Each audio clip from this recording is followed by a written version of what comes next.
مهدی عزیز عەبدوڵڵا لە ساڵا 1953 لە باژێڕێ هەولێر لە گەڕەکا تەیراوە دناڤا ماڵباتە کوردپەروەر و نیشتیمانپەروەر و مرۆڤ دۆست ji dayîk bûye.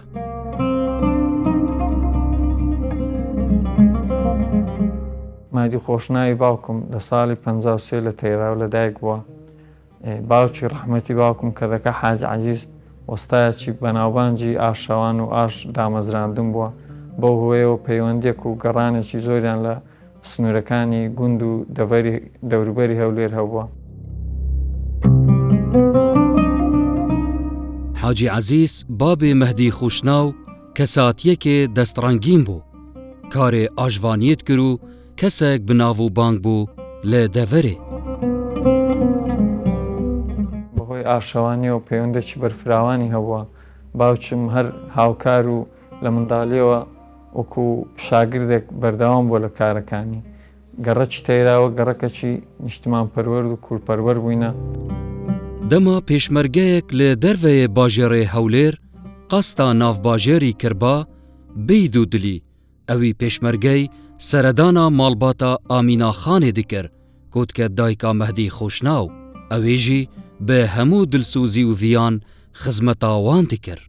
ماڵەوان وەک پەناگەیەکی بوو ji بۆ شۆڕژوان و قەهرەمانên کورد. هەر پێشمەرگەیەکی دەوروبەری هەولێر و خۆشناوەتی ڕووی لە هەولێر کردبا دەبووە سەردانی دا ئامینە بکاتن و یارمەتی بداتن و زیارەتی بکاتن. هەموو پێشمەرگەکان سەردانی هەولێر و تەیراوایان کردبا دەبایە سەردان بکەن و ئەو ڕۆحی کوردایەتێ لە نێو بابم و مامەکان زۆر زەق دیار بوو لە تەیراوە لە چالاکی ڕۆشنبیری و کوردایەتەکان.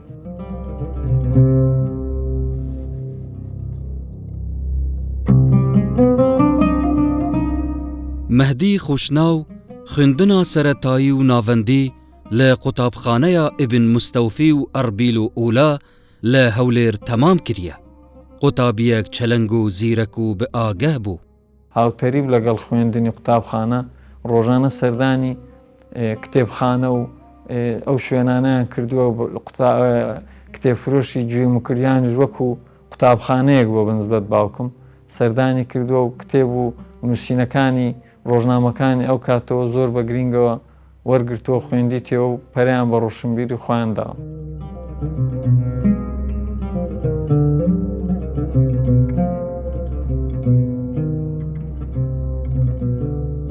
خۆی لە خێزانێکی فەقیر بوو بەڵام توانی خۆی پێ بگەێنی خۆی بگەێنتە قۆناغەکانی کۆتایی لە ئەدەب و لە شعر و لە حزب.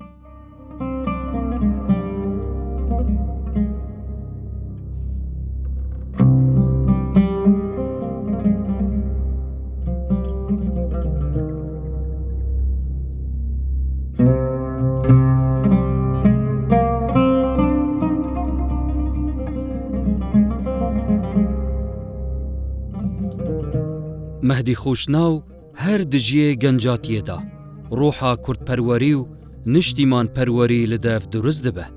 لەوڕا دژیەک زیدا هونەرێ ڤەهاندنا هۆزانان لە دەفوی ئەتئافرە.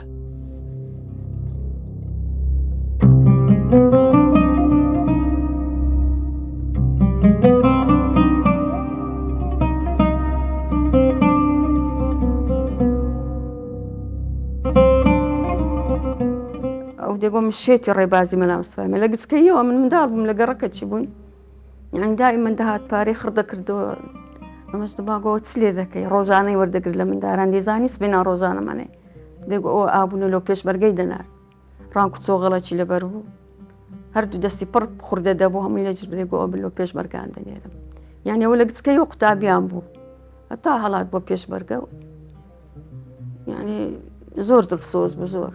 خەڵکی تەیراوی بوو ئێمەش ماڵمان هەل نەوە چەند نێزیک بوو.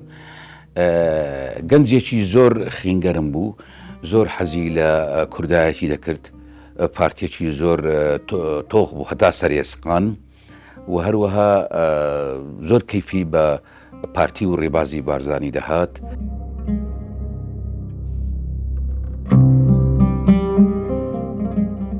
ڕەحمەتی باوکم هەر لە تەمەنێکی زۆر هەستی بە گرنگی کللتور و فەرهەنگ کردووە لە ڕێی شەعر و نووسینەکانەوە ئەو خۆشەویستیانەی دەربڕیوە و برێوی بە ڕۆشنبیری و کللتوری خۆیدا.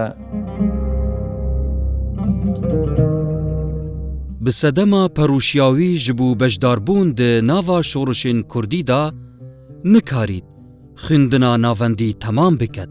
Di jiyê 15 salan da biryarê didet ku xwe bigehînte rêzên pêşmergeyî.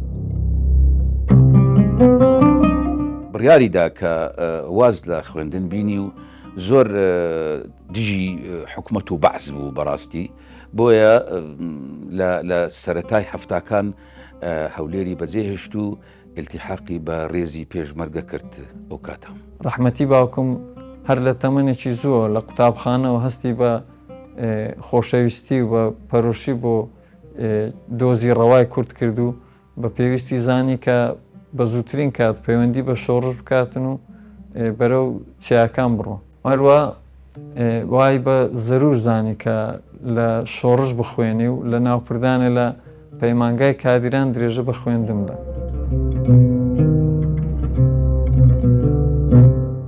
Li salên hefteyan da Mehdî mijîlî perepêdana hizr û endêşeya takê Kurd bû ji aliyê kurdperweriyê bi rêya nivîsîn û çalakiyên cuda cuda. مەهدی خۆشناو نووسەرێکی چالاک بوو هەر لە هەفتایەکانەوە لە بزاوتی ڕۆشنبیری شاری هەولێر لە هەموو کۆڕ و کۆبوونەوە و مناسبەیەک زۆر جەختی لەسەر بابەتی نیشتمان پەروەری دەکرد بەبێ ڕەچاوکردنی باری ئەمنی و مەترسیەکان بە گرنگجێەوە و زۆر بە دڵسۆزیەوە ئەو بوارانەی پەرە پێدەدا لە هەموو مناسبەیەک.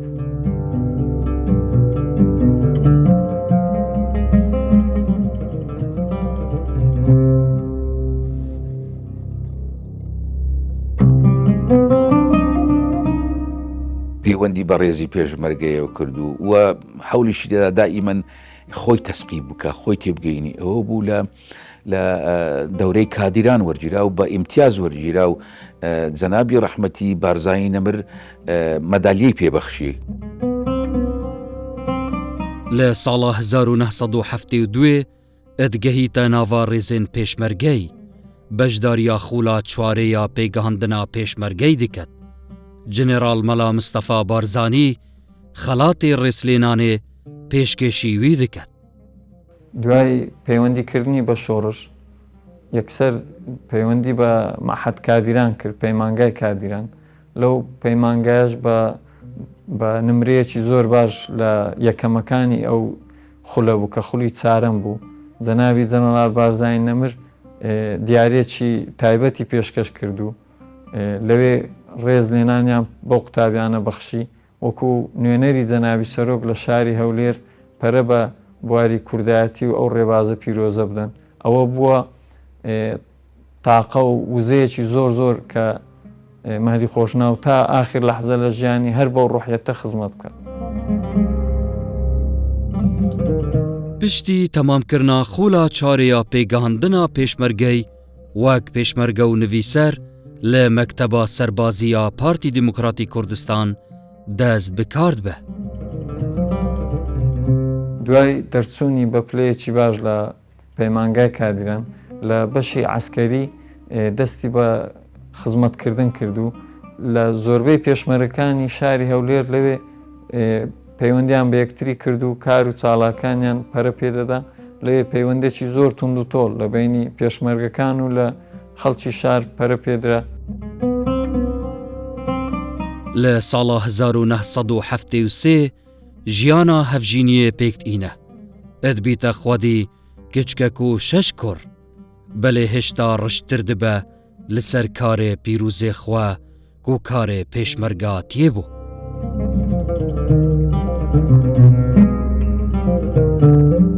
دائیمەن باسی دەکرد لەگەڵ منداڵەکان باسی پێشمەرگەی دەکرد منداڵەکانش کچکە بوون دەوران لە باوێنە دەیگۆ بابا پێشمەرگە چ دەخۆن دەیگۆ لە چیاینە نانی ڕە دەخۆن یعنی هەر ئەو قسانە بوو لە ماریمە بەس بۆ زۆر بە زیرەکی ئیش خۆی دەکرد پیاوەکی زیرەک بوو زۆر قابلەتێکی خاصی هەبوو.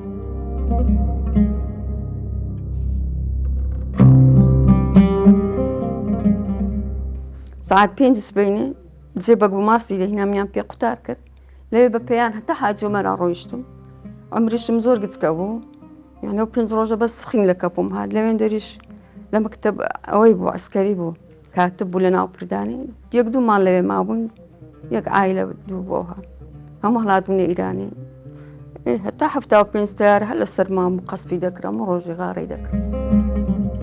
پشتی نسکووە ساڵە 1975 ڤەدگەڕێت بوو هەولێر لە چاپخانە وەزارەتا پەروەردە ئەتهەیە دامەزراندن وی دەمی بڕیارە دەستگیرکردناوی ئشلای ڕژێما بەعزڤە دەردچە ئەو ژی وەک خۆ ونداکردن بەرەف بەغدادچە. هەر بڕیاری حەزب وا بە زەرور زانرا کە بگەڕێنەوە هەولێر لێرە درێژە بەکار و ڕێخستنی نهێنی بدرێت لە هەولێر بەردەوام بوو لە چاپخانەی پەروەردە خەریکی کار بوو هەر لەوێ دیار بوو ڕژێمی بەعز هەستی بە کار و چالاکیەکانی مادی خۆشناو کرد بوو بەهۆیەوە بابم لە بەغدا ماوەیەک خۆی بزر کرد چۆ بەغدا لە فندق ئەربیل کەویش یەکێکی خەڵکی لێر بوو لەوێ لە ژێرزەمین ماوەیەکی زۆر نزیکەی 6 مانگ لەوێ بوو هەر لەوێش پەرەی بە بواری ڕۆشنبیریدا بەڵام بۆ سەلامەتی خۆی ئەو ماوەیە لێوێ بوو پاشان گەڕاوە هەولێر.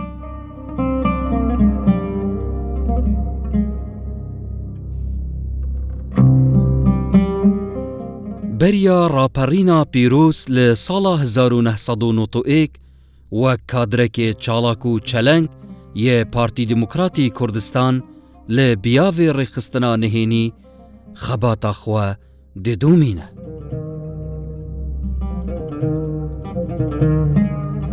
دەوری زۆر بوو بەخۆی کە ئینتفازە بوو چوو پێش دایرەی ئەمن هەتا کوڕەکەشم تازە پێ ڕادەگەیشت ئەوی شەهید بوو ئەویشم نار زەردەشت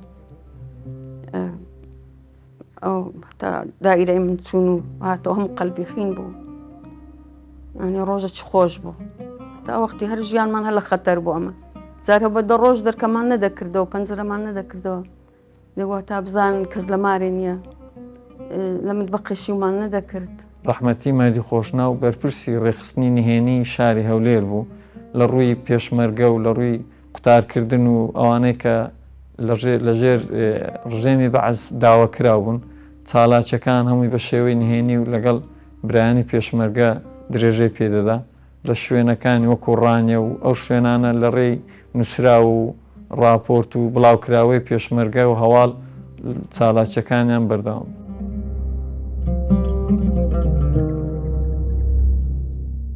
مەهدی خوشناو لە ساڵا 1996 ڕۆلێکی بەرچاف دناوا دانوستاندنێن بڕیارە نەفت هەمبەر خۆراک تۆمار کرد.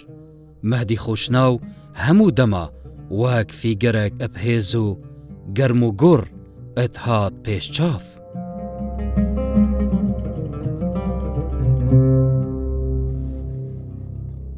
زۆر محاولەی دەکرد کە زۆرترین مەواد و ئەرزاق بۆ کوردستان بێتن و هەروەها حەزی دەکرد بە مباشر حەزی نەدەکرد لە ڕێگەی بەغدایە بوو چونکە دائیمان دادەنیشتن دەگوت ئەو مۆزەفانەی کە لە UN ئیش دەکەن زۆربەیان عارەبن کەیفیان بە کورد نایە کەیفیان بە بەغدایە دێ.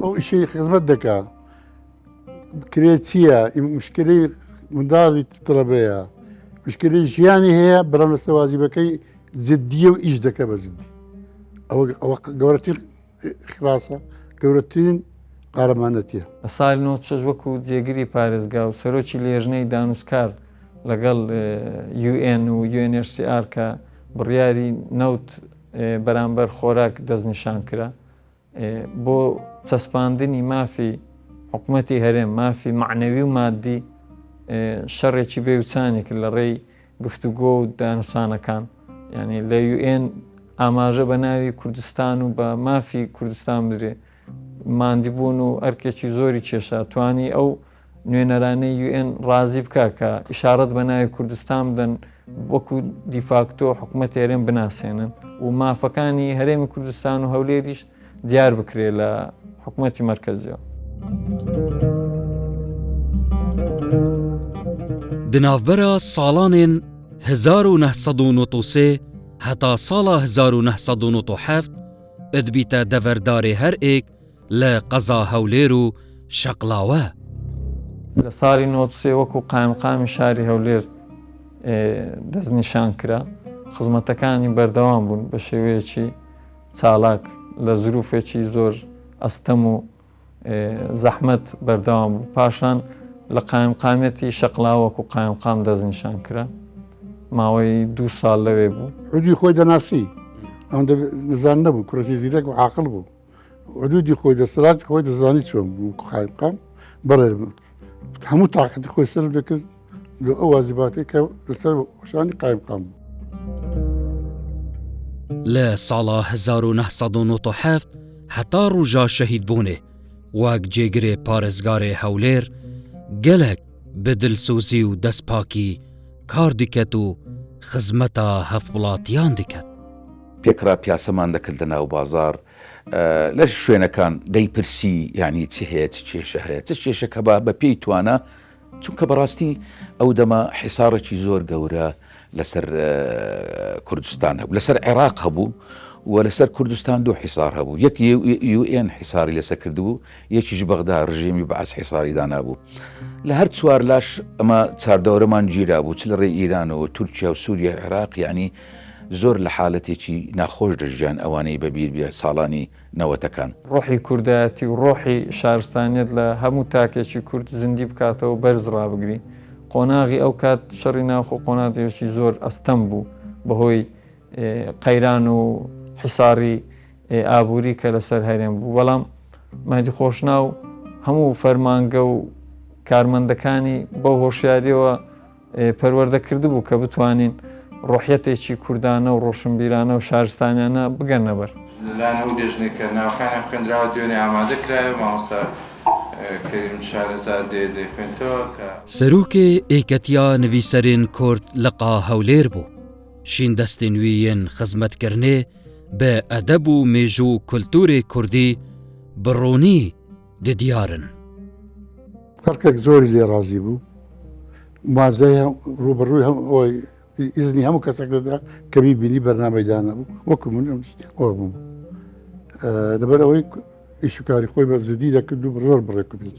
کە کۆبوونەوەی دەکرد لەگەر فەرمانبەرەکان زۆر بە جددی هەوڵی دەدا کە ئیشەکانیان ڕێکوپێک بی و خزمەتی هاوڵاتیان بکەن و لە هەمان کات کە ئەو ئیشی جێگری پارێزگار بوو زۆر کەیفی بە هونەر و ئەدەب و شعریشتی وا دەهات. هاوکات لەگەڵ ئەرچی جێگری پارێزگا لە نێو نووسەرانی هەولێر لە ڕێی کۆنفرانسەوە وەکو سەرۆکی یەکێتی نووسەران لقی هەولێر هەڵبژێدرا.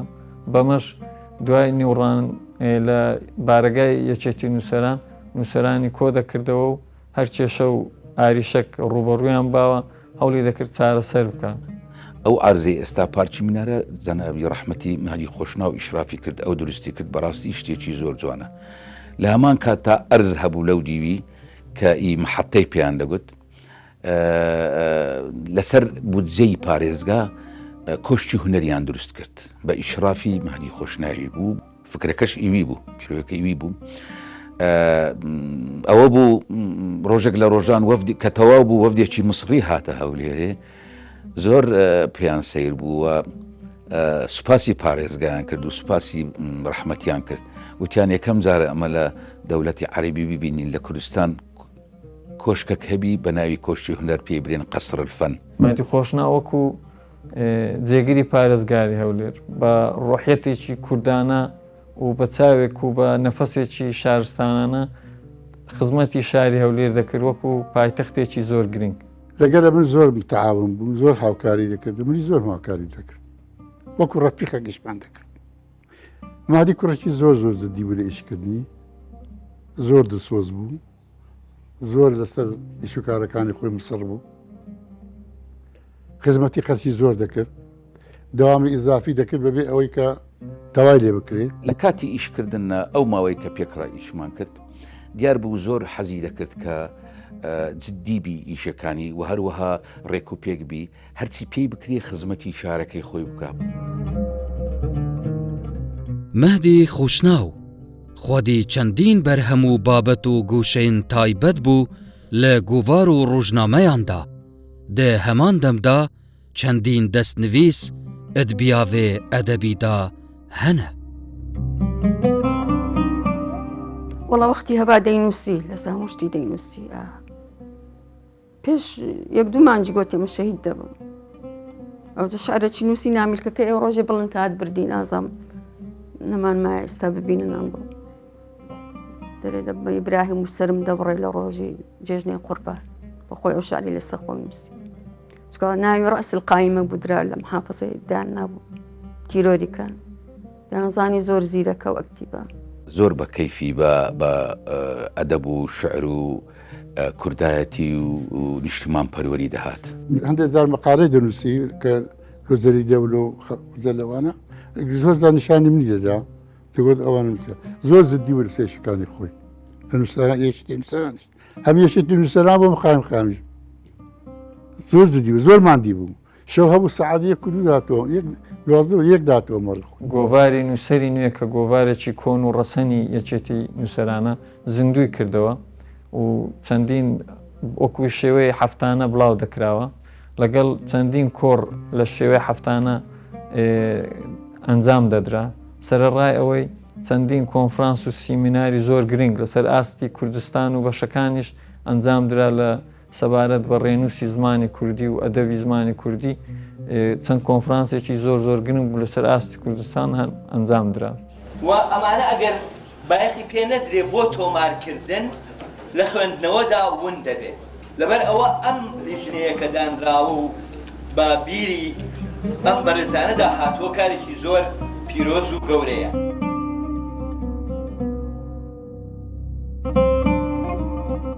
مەهدی خوشناو چەندین پێشنیارên جودا و هەژی هەبوون مینا گۆڕینا ناوên عەرەبی yên takên hevwelatîyan û herwesa tabluwan بۆ سەر زمانê şîrînê Kurdî bihên guhartin.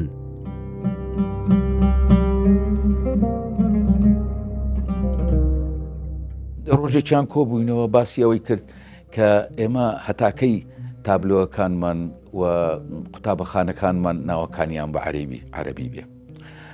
لەژنەکمان پێکهینە ئەو خۆی و ڕەحمەتی و من ئیشرافمان دەکرد لەسەر گۆڕینی ئەو تابلوانەی کە مەوجودە لە هەولێر. یەکەم جار لە جادەی پزیشکان ینی شارە ئەتبا دەستمان پێکرد ناوەکان بگۆڕن و ئیخساسەکان بگۆڕن پاشان ئەوجا هاتینە ناو بازار. پیاژی بڕای بەخۆی هەبوو بڕای بە ئیشکردنەکەی هەبوو بڕای بۆ نظامی کە دز بوو فدرالێت بڕای 100% پێ هەمیشە ئامادە بە خۆی بە قوربان کاتە قوربانی دەپێن و فعلا بووە قوربانی. زۆر بە گرنگی دەزانی کە ئەو نەفەسە و ئەو کوردایەتی لە مێشتچویدا تەرجمە ئەرزی واقع بکات بە گۆڕین و بە کورداندنی هەموو تابلۆیەکانی شاری هەولێر و بە کورداندنی ئیدارە لە شاری هەولێر و بەرگێکی کوردانە و نیشتمان پەروەریانە بە ڕووی ئیدارە و فەرمانکانی هەولێر و هەموو چەوکۆڵانەکانی شاری هەولێر داپۆشین. لە ئێکێ شوباتێ لە ساڵا 2004 لە ڕۆژە ئێکێ لە جەژنا قوربانێ لە بارەگایە لە قادوویا پارتی دموکراتی کوردستان ئەدگەل زەردەشتێ کوڕێخوا یێ مەزنترێ بە دەستێ تیرۆرستان هات شەهیدکردن.